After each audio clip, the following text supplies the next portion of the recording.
முதலில் திரு ரவீந்திரன் துரைசாமி, அமித்ஷாவுடைய இந்த வருகை கட்சி பணிகளுக்காக பார்க்கணுமா அல்லது கூட்டணிக்கான ஒரு பயணம்னு பார்க்க வேண்டியிருக்கா? அதாவது என்டிஏ கூட்டணியில் இருந்த கட்சிகள் முக்கியமாக பாமக, தாமரையில் போட்டியிட்ட கட்சிகள்லாம் அப்படியே இன்டாக்டாக இருக்கிறாங்க. இதை தாண்டி டிடிவி தினகரன் புது தனி சின்னத்தில் போட்டிட்டவங்க, பன்னீர்செல்வம். இதில் பாமகவோட நிலைப்பாடு அவங்க உறுதியாக கூட்டணியை கமிட் பண்ணலை. அதே வேளையில் அவங்களுக்குள்ள நிறுவனருக்கும் தலைவருக்கும், நிறுவனர் தானே தலைவருங்கிறாரு, தந்தை மகன்களுக்கு இடையில் ஒரு மோதல் போக்கு இருக்குது. பாட்டாளி மக்கள் கட்சியில் இருக்கக்கூடிய மோதல் போக்கு இப்படியே நீடித்தால் வட தமிழகத்தில் திமுக அணிக்கு எதிராக 90 தொகுதிகளில் ஃபைட்டே கொடுக்க முடியாது. அதிமுக அணி என்டிஏனாலும் சரி, அதிமுக அணினாலும் சரி.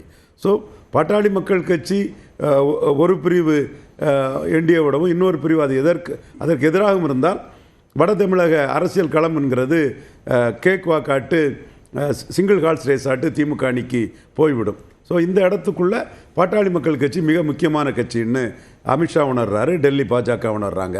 அதற்காக ஆடிட்டர் குருமூர்த்தி அவர்கள் டாக்டர் ராமதாஸை சந்தித்து ஒரு சமாதான பேச்சு நடத்தியிருக்கிறாங்க.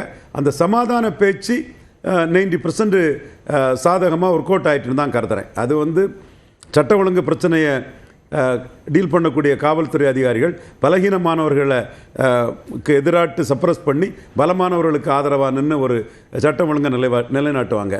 அதுபோல் இந்த பஞ்சாயத்திலையும் பலமான டாக்டர் ராமதாஸ் மேலும் பலம் பெறக்கூடிய அளவுக்கு அன்புமணி அதை ஏற்றுக்கொள்ள போகக்கூடிய அளவுக்கு ஒரு பஞ்சாயத்து பேசப்பட்டதாக உணர்றேன். அது இன்னும் வெளிப்படலை.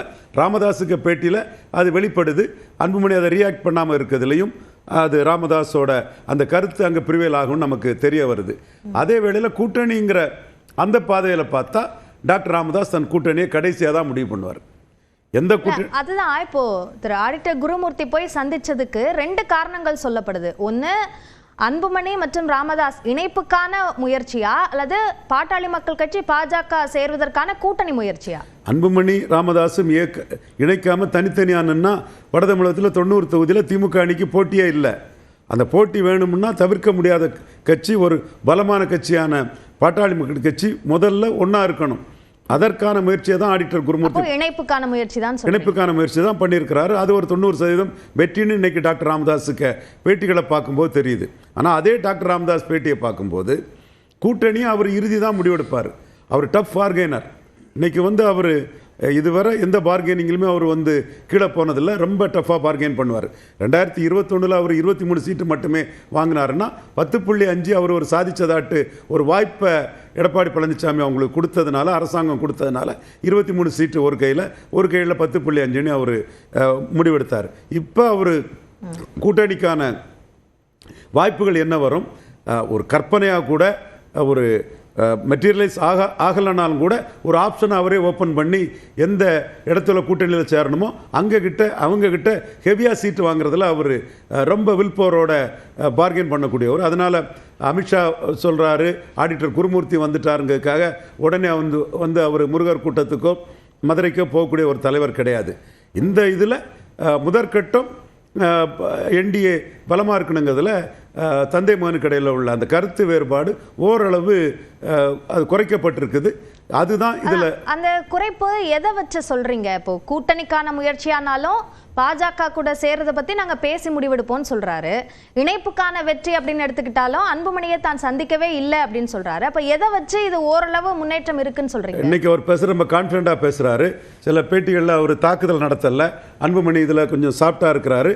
இதெல்லாம் பார்க்கும்போது அவரோட பாடி லாங்குவேஜ், அவர் பேசுகிற தோரணை எல்லாமே அவர் கையில் தான் பாமகங்கிறது வந்துட்டுங்கிறது தெரிய வருது. இன்னும் அன்புமணியும் அதை என்டால்ஸ் பண்ணணும். அது ஒரு சைடு இன்னும் அவரோட கருத்தும் வெளிவரணும். என்றாலும் ஏற்கனவே சொன்ன மாதிரி பலமானவர்கள் பலமான டாக்டர் ராமதாஸ் கூட நிற்கும்போது பலகீனமான அன்புமணியால் இனிமேல் இதற்கு மேலே ஒரு லெவலுக்கு மேலே அதில் தாக்கு பிடிச்சி நிற்க முடியாது. அவர் has to toe the line. அப்படி தான் நான் பார்க்குறேன். ஆனால் கூட்டணிங்கிறது டாக்டர் ராமதாஸ் எடப்பாடி பழனிசாமிக்கும் பாஜகவிற்கும் நாம் தேவை, அவர்களுக்கு தான் பாமக தேவை, பாமகவிற்கு அவர்கள் தேவைங்கிற அந்த நிலைப்பாட்டை எடுக்க மாட்டார். காரணம், 2009 ஜெயலலிதா அம்மையார் கூட அதிமுக கூட்டணி போய் அவர் சொல்லக்கூடிய இயல்பான கூட்டணி, டாக்டரையா சொல்லக்கூடிய இயல்பான கூட்டணி, அங்கே என்ன நடந்து யார் அவரை இது பண்ணாங்கிறது ஐயாவுக்கு நல்லாவே தெரியும். அந்த கூட்டணியில் அவர் அனைத்து தொகுதிகளிலும் படுதோல்வி அடைந்தார். 2009ஆம் ஆண்டு ஜெயலலிதா ஒரு 6-7 தொகுதியில் அதிமுக வெற்றி பெற்றாங்க, அவருக்கு பிரயோஜனம் இல்லை. 2019 அவரும் தோல்வியடைந்தார். அதிமுக இபிஎஸ் ஓபிஎஸ் அவர்களும் தோல்வியடைந்தார்கள். வட தமிழகத்தில் 20 தொகுதியும் தோல்வியடைஞ்சது. அதுதான் அவர் சொல்லக்கூடிய இயல்பான கூட்டணி.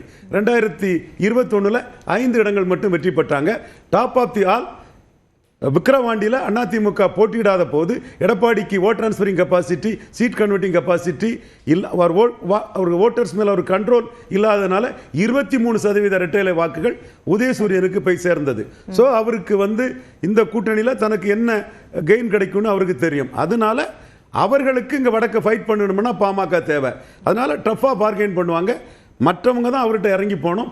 அந்த பார்கெனிங்க்கு அன்புமணியும் கூட இருக்கிறது கூடுதல் பலம். இதுதான் அவர் ஸ்ட்ராட்டஜைஸ் பண்ணி போறாரு.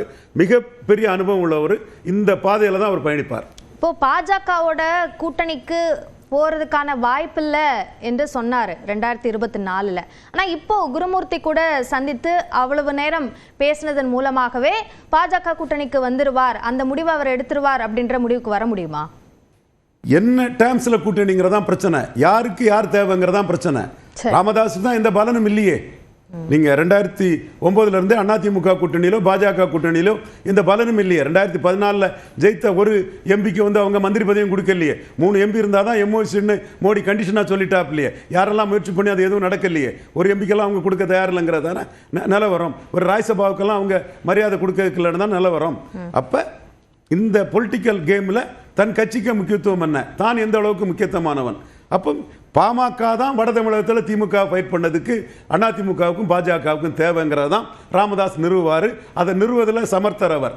அதற்கு அன்புமணியும் அவரோட தெளிவாக இருக்கிறதுனால தான் அதை அவரை எஸ்டாப்ளிஷ் பண்ண முடியும், மேனிஃபெஸ்ட் பண்ண முடியும். சரி, ஓகே. திரு செந்தில்வேல், இப்போ அமித்ஷாவோட வியூகம் என்னவா இருக்கு? ஒரு பக்கம் பாமக தேமுதிகவை சேர்க்கணும் கூட்டணிக்குள்ள அப்படின்ற முயற்சியிலையும் பாஜக ஈடுபடுறாங்க. மற்றொரு புறம் அதிமுகவில் ஓபிஎஸ், டிடிவி, சசிகலா எல்லாரையும் உள்ள கொண்டு வரணும் என்பதும் இருக்கு. இப்போ இந்த மதுரை வருகைக்கும் அதற்கும் தொடர்பு இருக்குன்னு நினைக்கிறீங்களா?